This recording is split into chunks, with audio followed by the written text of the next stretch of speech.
제1장.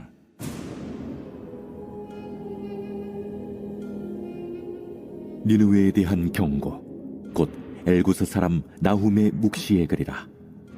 여호와는 질투하시며 보복하시는 하나님이시니라. 여호와는 보복하시며 진노하시되 자기를 거스르는 자에게 여호와는 보복하시며 자기를 대적하는 자에게 진노를 품으시며, 여호와는 노하기를 더디하시며 권능이 크시며 벌받을 자를 결코 내버려 두지 아니하시느니라. 여호와의 길은 회오리 바람과 광풍에 있고 구름은 그의 발에 티끌이로다. 그는 바다를 꾸짖어 그것을 말리시며 모든 강을 말리시나니 바산과 갈멜이 쇠하며 레바논의 꽃이 시드는도다. 그로 말미암아 산들이 진동하며 작은 산들이 녹고 그 앞에서는 땅 곧 세계와 그 가운데 있는 모든 것들이 솟아오르는도다. 누가 능히 그의 분노 앞에 서며 누가 능히 그의 진노를 감당하랴. 그의 진노가 불처럼 쏟아지니 그로 말미암아 바위들이 깨지는도다. 여호와는 선하시며 환난 날의 산성이시라. 그는 자기에게 피하는 자들을 아시느니라. 그가 범람하는 물로 그곳을 진멸하시고 자기 대적들을 흑암으로 쫓아내시리라. 너희는 여호와께 대하여 무엇을 꾀하느냐? 그가 온전히 멸하시리니 재난이 다시 일어나지 아니하리라. 가시덤불같이 엉클어졌고 술을 마신 것 같이 취한 그들은 마른 지푸라기같이 모두 탈 것이거늘 여호와께 악을 꾀하는 한 사람이 너희 중에서 나와서 사악한 것을 권하는도다. 여호와께서 이같이 말씀하시기를, 그들이 비록 강하고 많을지라도 반드시 멸절을 당하리니 그가 없어지리라. 내가 전에는 너를 괴롭혔으나 다시는 너를 괴롭히지 아니할 것이라. 이제 내게 지운 그의 멍에를 내가 깨뜨리고 내 결박을 끊으리라. 나 여호와가 내게 대하여 명령하였나니 내 이름이 다시는 전파되지 않을 것이라. 내가 내 신들의 집에서 새긴 우상과 부은 우상을 멸절하며 내 무덤을 준비하리니 이는 내가 쓸모없게 되었습니다. 볼지어다, 아름다운 소식을 알리고 화평을 전하는 자의 발이 산 위에 있도다. 유다야, 내 절기를 지키고 내 서원을 갚을지어다. 악인이 진멸되었으니 그가 다시는 내 가운데로 통행하지 아니하리로다 하시니라.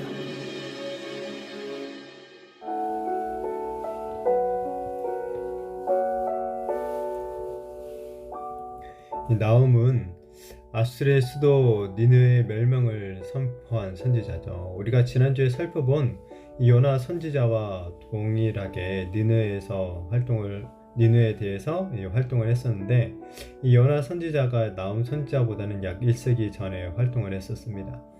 하나님께서는 요나 선지자를 통해서는 이 니느웨에게 회개의 기회를 주셨지만은 오늘 나훔 선지자를 통해서는 이 멸망을 선언을 하고 있죠. 니느웨 백성들은 100년 전의 역사를 잊어버리고 온갖 악행을 저지르면서 하나님의 백성인 유다를 괴롭히고 있었습니다.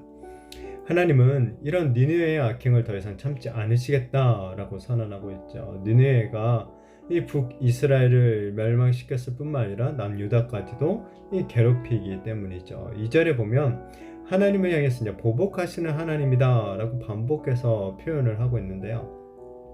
하나님은 보복하시고 진노하시는 분이신데 누구에게 그렇게 대하시느냐? 바로 하나님을 거스르며 대적하는 자에게 이 보복하시는 분이다, 진노하시는 분이시다 라고 합니다.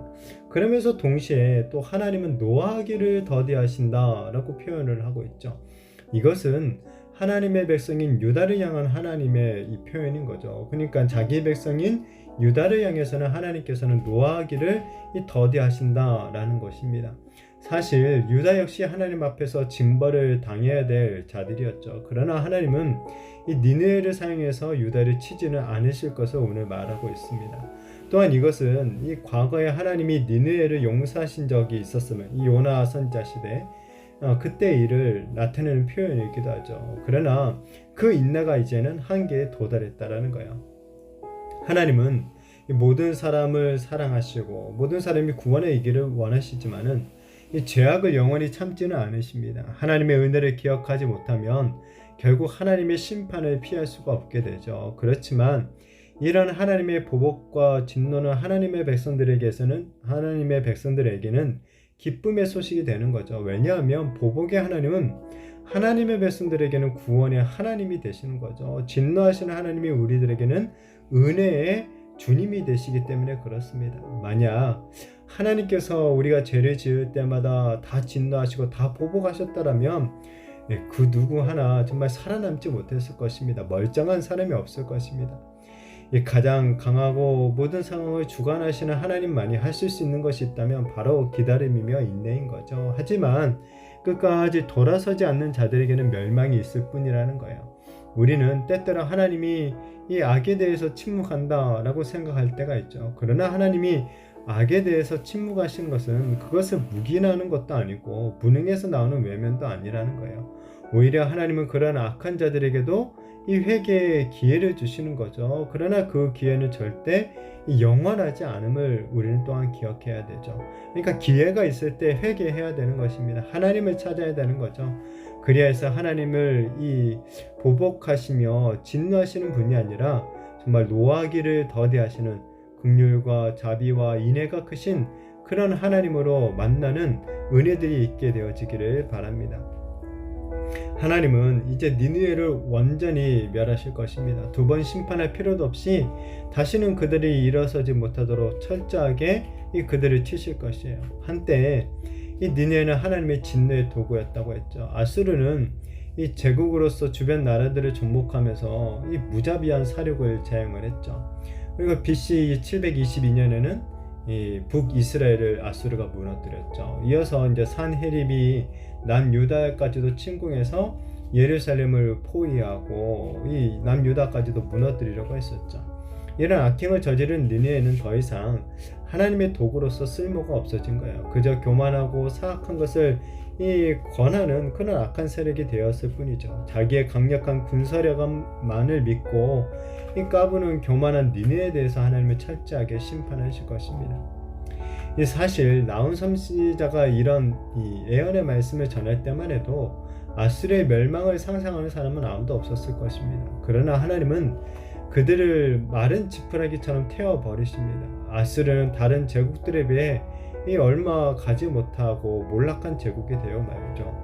하나님을 거스르며 대적하는 자들은 모두 이처럼 니느웨처럼 된다는 거예요. 하나님 없이도 자기의 지식과 힘과 부와 권세로 모든 것을 할 수 있다 라고 교만하게 생각하는 이 모든 사람들과 세력들이 바로 이 시대의 니느웨와 같은 거죠. 지금 당장은 이들이 무너지지 않을 것처럼 보이기도 하죠. 그러나 보복하시는 하나님의 이들은 한순간에 무너지게 된다는 것입니다. 하나님은 지금 유다에게도 이 당장은 아수르가 강하고 많아 보이지만은 곧 멸절될 것이다. 결국 유다가 아수르부터 해방될 것을 말씀하고 있죠. 이후에 아수르에게는 그들의 이름이 사라지고 섬기던 우상도 멸절되고 결국 죽게 되리라 라고 말씀합니다. 자, 그런데 그 이유가 바로 아수르가 이 쓸모없게 되었기 때문이라고 하죠. 아수르가 전에는 하나님의 손에 들린 회초리였다는 거예요. 북이스라엘이 우상을 숭배하자 하나님께서 아수르라는 회초리를 들어서 이스라엘을 치셨다는 거예요. 남유다 역시 하나님 앞에서 온전하지 않았기에 아수르로부터 위협을 당했던 것이죠. 그러나 이때 히스기야 왕이 이제 종교개혁을 통해서 유다가 우상들을 버리죠. 그리고 하나님께로 돌아갑니다. 그렇기 때문에 따라서 이제 더 이상 이 유다를 징계하실 필요가 없어진 거죠. 아수리가 쓸모없게 된 것입니다. 이처럼 하나님이 세상에 악한 자들을 존재하도록 허락하시는 이유 중 하나는 자기 백성을 또한 징계하고 바로잡기 위해서이기도 합니다. 하나님의 백성이 바로 서면 세상의 악한 자들은 쓸모없는 존재가 되고 버려지게 되는 거죠. 결국 우리가 하나님을 바로 섬기기만 한다면 악한 자들을 하나님의 능력에 의해 제거되는 거죠. 이 땅 가운데 그리고 아름다운 소식, 이 화평이 전해지게 되는 것입니다. 그리고 이것이 바로 우리가 이 세상에 하나님의 백성으로 보냄을 받은 이유이며 이 사명이 되는 거죠. 살다 보면 하나님이 이 세상을 다스리고 계신다라는 그런 사실이 믿어지지 않을 때가 있기도 합니다. 주님 앞에서 우리가 거룩하게 살아가려다 보면은 이 억울한 일을 참아야 할 때도 있죠. 그러나 그 모든 것이 하나님의 선하신 섭리 가운데 있음을 믿으시기를 바랍니다. 그리고 어쩌면 그것이 나를 채찍질해서 더욱 정결하게 만들기 위한 이 도구일 수도 있다라는 것을 또한 믿으시기를 바랍니다. 바라기는 이러한 믿음으로 오늘 하루도 이 세상 가운데서 하나님의 그 평화의 나라를 선포하며 살아가는 저와 우리 모든 성도님들이 되시기를, 정말 하나님의 그 섭리와 그 하나님의 깊으신 뜻들을 우리가 더 믿고 의지하며 살아가는 우리 모두가 되어지기를 예수님의 이름으로 축복합니다.